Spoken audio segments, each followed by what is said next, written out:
예, 제가 감기를 걸려가지고 기침을 하염없이 계속을 합니다.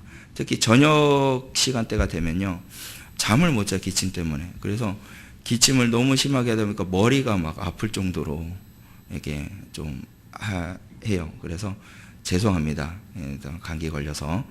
원래 하나님의 종이라는 것은 몸도 건강하게 하고 말씀도 주의 앞에 서서 온전하게 전해야 되고 다 건강하게 해야 되는데 그러지 못한 점 정말 용서해 주시고요. 오늘 말씀을 함께 나누고자 합니다. 우리 옆 사람과 함께 인사 나눴으면 좋겠습니다. 추운 날씨에도 교회 오신 것을 정말 잘하셨습니다. 네, 이 눈이 어저께 첫눈이 왔잖아요, 맞죠? 첫눈이 와가지고 너무나도 반가운 눈이었어요. 그래가지고 이 눈이야말로 소복하게 쌓여서 우리들 마음 가운데 쌓인 것처럼 아버지의 말씀이 우리 마음 가운데 쌓이기를 원합니다. 그렇게 고백을 했어요. 그런데 너무 많이 오는 거예요. 그래가지고 걱정이 되는 거예요. 이제 새벽에 이거 얼지 않을까? 차 다니는데 위험하진 않을까?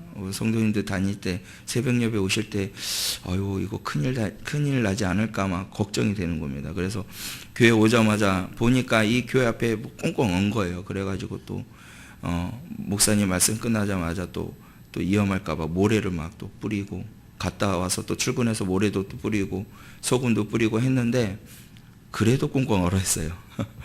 그런데도 불구하고 주님의 사랑을 사모하고, 그래도 날씨의 여건에도 그러한 주님의 은혜에 감격하기 위해서 이 자리에 오신 여러분 진심으로 주님의 이름으로 환영합니다. 그리고 축복합니다. 우리 옆 사람에게 진심으로 축복합시다. 정말 주님의 은혜를 받고 가는 은혜의 자리가 되기를 원합니다. 인사 나눕시다. 너무 어려워요. 그러면 다시 짧게 해서 인사합시다. 은혜의 자리가 되기를 원합니다. 그렇습니다. 우리가 은혜의 자리에 서 있어야 돼요. 어느 곳에 있든지 어느 곳에 가 있든지 저희들의 발걸음이 어디에 있을까요? 주의 그리스도의 말씀에 있는 곳에 서 있어야 돼요. 말씀이 있는 곳이 곧 뭐다? 은혜의 자리입니다. 그 은혜의 자리에 서 있는 여러분들이 어떻게 했냐면 정말 이 제약된 세상 가운데서 능히 승리하며 이기며 살 수 있는 주의 그리스도의 종이 될 수 있다는 겁니다. 하나님의 자녀가 될 수 있다는 것입니다. 그래서 여러분들의 늘 발걸음들이 어디에 서 있어야 될까요? 은혜의 자리에 있어야 돼요. 아버지의 말씀에 서 있는 자리가 돼야 된다는 것입니다. 이 다윗의 본문의 시는 회개시입니다. 오늘 본문 말씀에 읽은 38편은 회개시입니다. 다윗이 하나같이 정말 나는 이렇게 고통을 받고 있고 나는 이렇게 힘들어합니다. 근데 이 모든 결과가 뭐로 인해서? 죄 때문에 인해서, 그 죄로 인해서 내가 이렇게 고통을 받고 있습니다 라고 하면서 회개하고 있는 회개시입니다. 자기의 그러한 죄악이 하나님의 그러한 징계가 아닌 나의 죄 때문에 인해서 고백하고 있는 시가 바로 오늘 본문 말씀 38편입니다. 죄와 실패를 저질렀을 때 그의 고백 속에는 회개하고 그의 신앙적인 자세가 오늘 본문 말씀에 나타나고 있다는 것이죠. 이 그의 모습을 보면서 오늘 본문을 통해서 우리가 죄가 가져오는 그러한 여러 가지의 그 결과들, 그리고 살펴보면서 그 죄 때문에 죽기까지 우리가 왜 싸워서 삶을 살아야 되는지, 어떻게 우리가 그러한 자세로 삶을 살아야 되는지 알아갈 수 있는 은혜의 시간이 되기를 간절히 원합니다. 우리가 죄악 가운데가 죄가 있으면 우리를 가장 먼저 넘어뜨리게 하는 것이 있습니다. 그것이 뭐냐면 따라합시다. 나를 파괴한다. 맞아요. 제일 첫 번째 우리를 넘어뜨리게 하고 죄가 이끌어내는 것이 뭐냐면 나를 무너뜨리는 거예요. 나 자신을 파괴시키는 것이에요. 그러면 우리 옆 사람 한번 볼까요? 어떤 것 같습니까? 죄악으로 인해서 무너져 있는 사람 같습니까? 여러분, 저는 어떤 것 같아요? 네. 이 땅에서 사람들은 한 사람도 죄가 없는 사람은 없습니다. 다 죄인이에요. 그런데 사탄은 이 죄인들을 어떻게 사용하고 어떻게 죄를 이끌어내는지 잠깐 우리 영상을 하나 보고자 하는데요. 내일부터라는 영상입니다. 잠깐 좀 틀어주세요. 네, 잘 보셨죠? 여기에서 악한 그 강교한 마귀의 계략은 무엇이냐면 우리 나를 파괴하기 위해서 어떻게 하냐면 게으름을 준다는 것이에요. 게으름을 줌으로 통해서 어떻게 우리가 하는 모든 일들을 다 귀찮게 만들고, 그리고 그 귀찮게 하면서 어떻게 해요? 이제 내일부터라는 그러한 말을 이제 우리에게 심어주게 된다는 것입니다. 그리고 나서 정말 그러한 제약으로 인해서 아파하고 고통하고, 그 제약으로 통해서 내 자신이 어떻게 무너지고 파괴되게 된다는 것이죠. 그래서 다윗은요 1절에서 2절 말씀을 보면은 이런 말씀을 했어요. 여호와여, 주의 노하심으로 나를 책망하지 마시고 주의 분노하심으로 나를 징계하지 마소서. 주의 화살이 나를 찌르고 주의 손이 나를 심히 누르시나이다 라는 고백을 하고 있어요. 하나님 앞에 그렇게 말을 하고 있죠.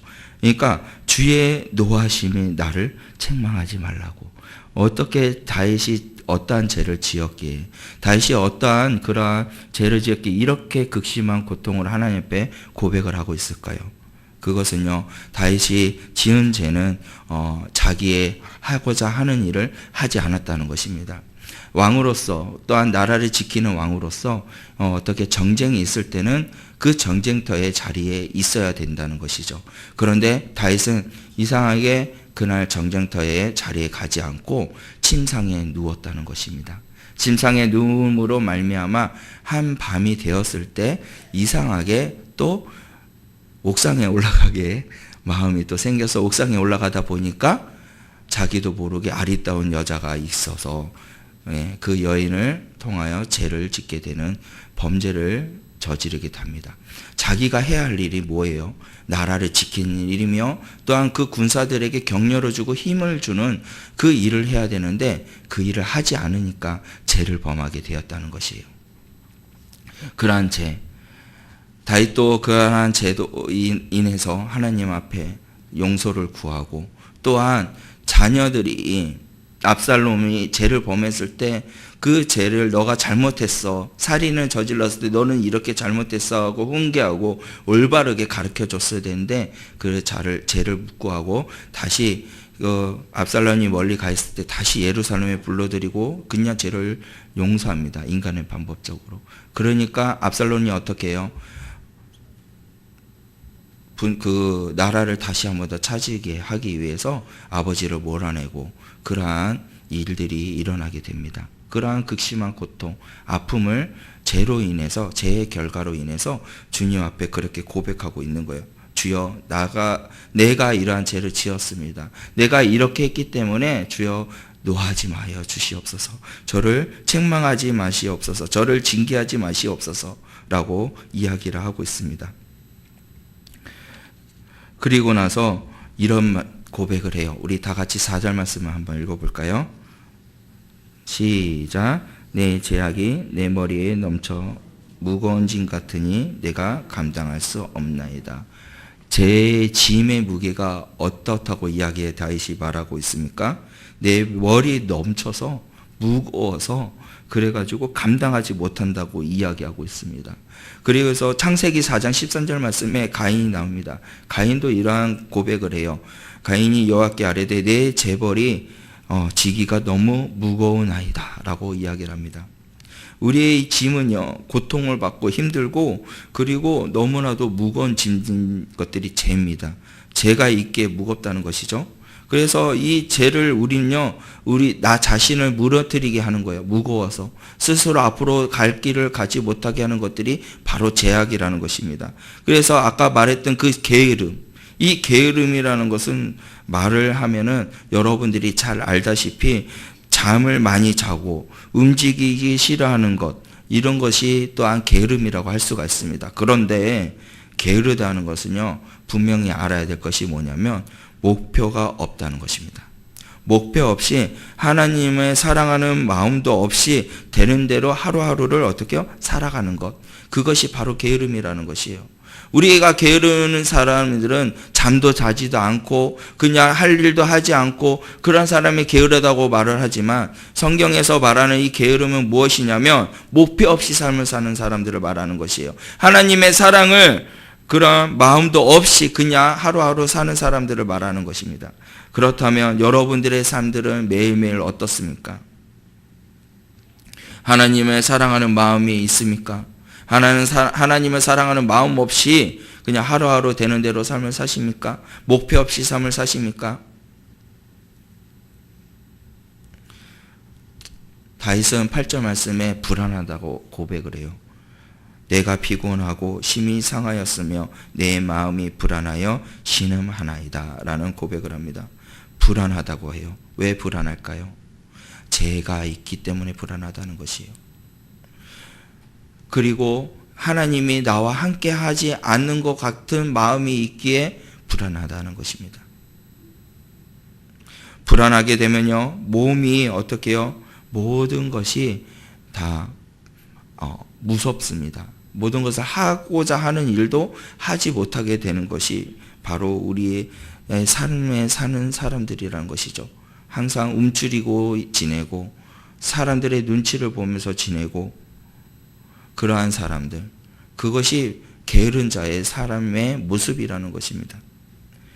게으른 사람은요, 어리석어서 재앙이 많이 온다 하더라도, 제약이 아픔이 나에게 찾아오고 제약 가운데 서 있는다 한다 할지라도 그것을 알지 못하는 자가 바로 게으른 자예요. 잠언 24장 33절에서 34절 말씀에 좀 더 자자, 좀 더 졸자, 손을 모으고 좀 더 누워있자니 내 빈궁이 강도같이 오며 내 궁핍이 군사같이 이르리라. 일하기 싫어하고 스스로 일하려고 하지도 않고, 그래서 그 게으른 자에게 하나님께서 말씀하시기를 게으른 자여 개미에게 가서 그가 하는 것을 보고 지혜를 얻으라 라고 이야기를 합니다. 또한 게으른 자여 내가 어느 때까지 누워있겠느냐, 어느 때까지 잠을 깨어 일어나겠느냐, 좀 더 자자, 좀 더 졸자, 손을 모으며 좀 더 누워있자 하면, 그러면 죄 가운데 있다는 것이에요. 그것이 어리석은 자, 하나님의 모습을 닮아가지 않는 자의 모습은요, 나의 모든 할 일을 하지 않고 주님의 마음에 그러한 합한 자로 쓰임을 받는 사람이 되지 않고 오직 내가 원하는 방법대로 그렇게 삶을 사는 사람들, 그것이 바로 게으른 자의 사람들이라는 것입니다. 그리고 게으른 자는요, 무엇을 잘하냐면요, 스스로 지혜 있다고 말을 많이 합니다. 그리고 핑계대기를 좋아합니다. 그리고 성경에 이러한 자들에게 어떻게 가난해진다고 말을 하고 있어요. 여러분, 게으른 자는요, 내가 지혜 있다고 생각하고요, 내가 모든 것을 잘한다고 생각하고, 그리고 모든 것을 좋아한다. 그런데 그러한 자는 말씀하기를 어떻게 말하냐면 가난해진다는 거예요. 육이 가난해지는 것이 아니라 영이 가난해진다는 것입니다.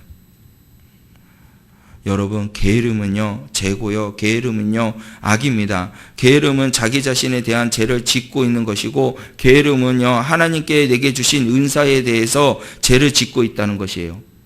주시는 그 시간, 주신 그 화평, 주시는 그 여건, 그 환경, 얼마나 많은 일을 할 수 있습니까? 얼마나 최선을 다하면서 얼마나 그런 알차게 삶을 살 수 있습니까? 그것이 가장 중요한 것인데, 근데 그 주어진 시간과 환경과 여건들을 어떻게 해요? 다 내어놓고 있다는 것입니다. 구미 성전교회 성도님들, 부지런하게 산 사람들은요, 잡념이 없어요. 부지런하게 산 사람들은요, 후회하지 않습니다. 부지런하게 살 때 단순한 마음을 지킬 수 있고, 건강을 지킬 수 있고, 행복을 지킬 수 있고, 그러한 충만함도 지킬 수 있습니다. 사도 바울이 말을 하지요. 부지런하여 게으르지 말고 열심을 품고 누구를 섬겨라? 주를 섬겨라. 로마서 12장 11절 말씀에 말씀하고 있습니다. 여러분, 게으른 자는요, 어떻게 주님을 멀리하지만 게으르지 않는 자는요, 주님을 섬기는 사람입니다. 여러분, 이 땅에서 삶을 살 때 후회하는 일도 많이 있었죠. 후회하는 삶이 많이 있었죠. 이때 내가 이렇게 안 했으면은 이랬을 것인데 라는 후회라는 단어가 많이 있을 것입니다. 그러나 여러분들 그 순간에 후회한다 할지라도 그것은 돌이킬 수 없습니다. 여러분이 주어진 그 시간, 주어진 그 환경을 바라보고 주님이 여러분을 통하여서 그 환경에서 어떻게 사용하실지를 볼 수 있는 여러분이 되시길 바랍니다. 주님이 여러분들의 주어진 그 환경에서 나를 통하여 어떠한 그 환경을 변화시키는지를 볼 수 있는 믿음의 사람이 되시길 바랍니다. 게으른 자는요, 후회합니다. 날마다 후회합니다. 내가 이때 이렇게 안 했으면은 지금 이렇게 안 됐을 텐데, 내가 이때 이렇게 하지 않았으면은 지금 잘 먹고 잘 살았을 텐데 라고 후회를 하지만, 게으르지 않는 자는요, 주님을 섬기고 믿고 의지하는 사람은 주님을 바라보기 때문에 주님이 내게 주신 이 자리에서, 주님이 내게 주신 이 환경에서 나를 어떻게 사용하고 그 환경을 어떻게 변화시키고 나를 통하여서 어떻게 일하실지를 보는 사람이 바로 게으르지 않는 자의 모습이라는 것이죠. 제 길에 서 있는 자는요, 게으른 자면서 늘 자기 아픔 앞에 있는 일들을 탄식하며 후회하며 삶을 사는 자가 제약에 서 있는 자들의 모습이라는 것입니다. 여러분, 그러한 자들이 되지 마시길 바랍니다. 오직 그 주어진 자리에 서서 오직 주님만을 바라보고 주님만을 의지하고 주님이 나를 통하여 하시고자 하는 모든 일들을 깨닫고 그 깨달음을 통해서 그 환경을 변화시키며 삶을 살 수 있는 우리 구미 성종교회 성도님들이 되기를 주의 이름으로 간절히 축원합니다. 늘 주님의 편에 서 있는 자들은요, 항상 무엇이 있냐면 주님이 내게 주시고자 하는 그 꿈을 바라본다는 것이에요. 게으른 자는 제약에 있는 것들은 나를 무너뜨리고 게으르게 해서 모든 일들을 하지 못하게 하고 무너지게 하지만은 정말 주님을 의지하고 주의 그리스도의 말씀을 따르고 그렇게 사는 사람들은요, 어떻게 하나님이 꿈을 주신다는 거예요. 하나님의 꿈을 바라본다는 것입니다. 여러분, 하나님의 꿈을 성취하며 바라보며 나갈 수 있는 믿음의 사람이 되시길 바랍니다. 하나님의 꿈이 무엇일까요? 또 영상을 한번 또 보기를 원하는데 죄송합니다. 영상 하나 또 봅시다.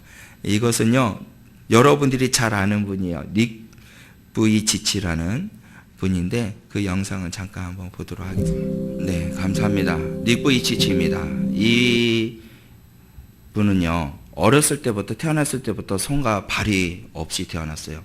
그래서 이제 발이 있었는데 조그만한 이제 이렇게 납작한 이렇게 손바닥만한 크기 정도로 이게 한 짝이 있었고, 그리고 그의 삶 속에는 아무것도 없이 그냥 그렇게 자라났어요. 아무것도 없이, 손도 발도 없이 그렇게 자라났습니다.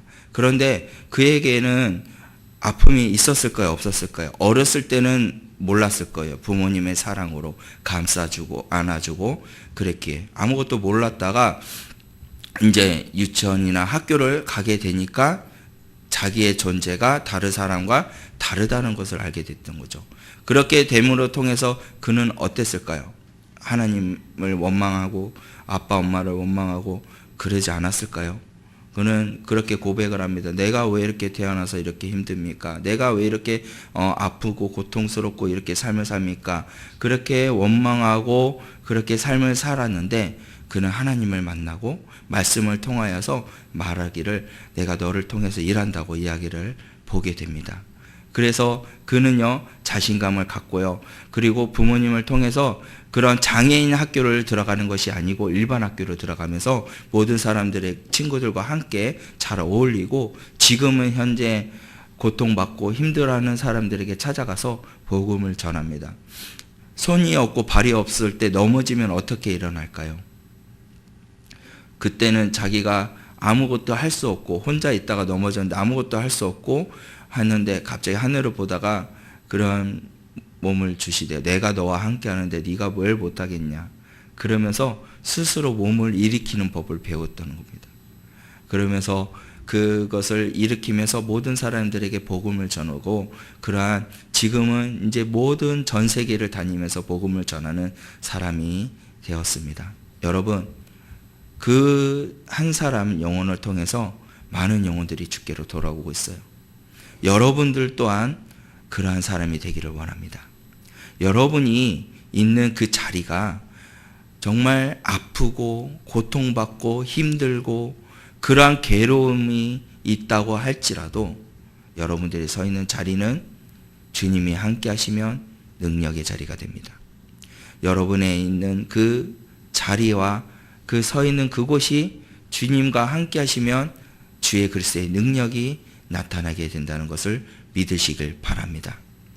그의 모든 것이 내 힘으로 되는 것이 아니고 아버지의 능력으로 되는 것입니다. 죄가 있으면 이 모든 것들을 하지를 못합니다. 죄의 결과로 인해서 모든 죄에 빠져 있는 사람들은 나는 무능해. 나는 아무것도 할 수 없어. 내가 나이가 많아서 뭘 할 수 있겠냐. 내가 나이가 많은데 뭐 하겠어. 몸도 아픈데, 무릎도 아픈데, 허리도 아픈데, 손도 결리고 아픈데. 하나님께서는요, 나이가 많든 적든 하나님께서는 그 사람을 통해서 일하고자 하십니다. 그러나 악한 마귀들은요, 아까 전과 같이 말을 하게 한다는 것이에요. 내가 뭘 할 수 있겠어? 내가 뭘 할 수 있겠어? 라고 말을 하게 된다는 것입니다. 여러분들은 2018년도 한 해가 마무리가 돼가고 있고요. 2019년도 새해를 맞이하고 있습니다. 그런데 그 있는 그 자리에서 그곳에 서서 나는 뭘 할 수 있었을까? 원망의 소리를 많이 했습니까? 아니면 주님 앞에서 내가 주의 그리스도의 은혜 가운데, 주의 그리스도의 말씀 가운데 내가 서서 정말 하나님의 뜻을 이루며 하나님의 말씀을 이루며 삶을 살 수 있는 사람이 되었는가? 여러분, 어떠한 자리에 서 있는 사람인지는 저는 모르지만 하나님은 아시고 여러분 자신이 잘 알 것입니다. 이제는요, 원망하지 마시길 바랍니다. 후회하지 마시길 바랍니다. 후회하는 사람이 되지 마시길 바랍니다. 게으른 사람이 되지 마시길 바랍니다. 모든 것들이 악이며 우리를 넘어뜨리며 나를 파괴하고 무너뜨려서 하나님의 일을 보지 못하게 하고 하나님의 뜻에 서지 못하게 하고 그러한 사람으로 만들어지는 것이 바로 죄라는 것입니다. 죄가 이끌어내는 것이 바로 우리를 무너뜨리고 교회를 무너뜨리고 나라를 무너뜨리고 세계를 무너뜨리는 것이 악한 마귀의 전략입니다. 여러분, 자신을 무너지지 않게 주님의 편에 서시길 바랍니다. 주님이 앞에 서서 주여 나의 영혼을 붙잡아 주시고 인도하여 주시옵고 주여 나를 도와주소서, 나를 구원하소서 라는 오늘 마지막 절 말씀처럼 주님 앞에 죄송합니다. 주님 앞에 모든 것을 고백하시길 바라요. 주여 나를 도와주소서, 주여 나를 버리지 마소서, 나의 하나님은 나를 멀리하지 마시옵소서. 내가 주의 그리스도의 죄 때문에 주님의 멀리 떨어지는 그러한 죄에 서 있는 자리에 있는 제가 되는 것이 아니라 오직 주의 그리스도의 말씀 가운데 서서 아버지여 나를 붙들어 주시고 나를 이끌어 주시옵고 나의 영혼을 주의 그리스도의 뜻을 이루며 나갈 수 있는 그러한 믿음의 종이 되게 하여 주시옵소서 라고 그렇게 진정으로 고백하며 나가며 살 수 있는 여러분이 되시길 바랍니다. 그래서 항상 주님의 뜻을 이루며 주의 그리스도의 말씀을 이루며 삶을 살 수 있는 믿음의 사람들이 되기를 간절히 원합니다. 주의 그리스도의 보혈은요 강합니다. 주의 그리스도의 보혈은요 모든 죄악을 씻게 해줍니다. 그래서 우리가 주님 앞에 나아가야 돼요. 주님 앞에 섰을 때 나아갈 때 우리의 모든 죄악이 주의 그리스도의 보혈로 피로 인하여 다 씻음과 나음을 받고 이제는 2019년도에는 새 사람이 되어서 정말 하나님의 뜻을 이루며 나갈 수 있는 여러분이 됩시다. 우리 옆 사람을 보고 인사합시다. 이제 2019년도에는 하나님의 뜻을 이루며 나가는 하나님의 자녀가 됩시다. 할렐루야. 여러분들이 제 길에 서 있는 자가 되지 말고 하나님의 길에 서 있는 자가 되시기를 바라고, 아버지의 말씀의 가운데 묵상하여서 그 말씀의 묵상함으로 통하여 힘을 얻어 그 자리에 아버지가 뜻하신 곳에, 아버지가 눈물을 흘리신 그곳에 여러분들이 서 있기를 간절히 주의 이름으로 축원합니다. 다 함께 기도하겠습니다. 사랑의 하나님,